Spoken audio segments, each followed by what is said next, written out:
My family was messy. Aren't all families, though?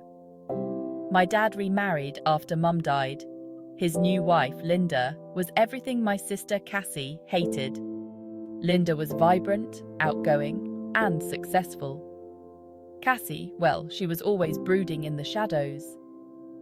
From the moment Dad introduced Linda, Cassie swore she'd never accept her.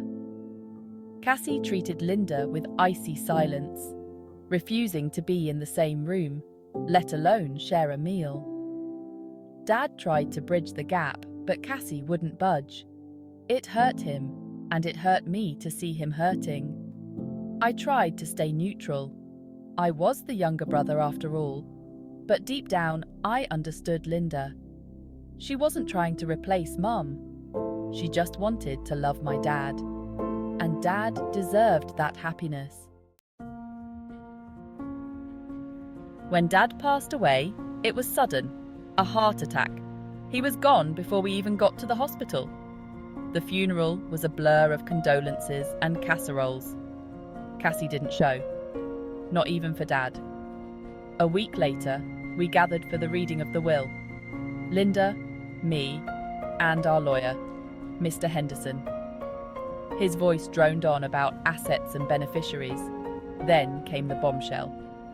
Cassie was cut out. Dad had left everything to Linda and me. His life insurance, the house, his savings, everything. Mr. Henderson explained that Dad had tried to reconcile with Cassie, but she'd refused. He'd even written her a letter, but she'd never responded. My heart sank as Mr. Henderson finished reading. I knew Cassie was volatile, but to cut herself out like this, it was more than just anger at Linda. It was a rejection of Dad, of me, of our entire family.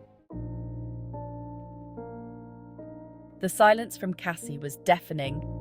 Days turned into weeks, then months. No calls, no emails, no texts. It was like she'd vanished. Part of me wanted to scream, to demand an explanation. Linda, ever the pragmatist, said we should respect Cassie's space. She argued that contacting her would only make things worse. I wasn't sure if she was right, but I had no better ideas. The weight of the secret pressed down on me. Should I tell her? Was it my responsibility to bridge the gap that she had so carelessly blown open? The guilt gnawed at me. What would Dad want me to do? Life went on, as it always does.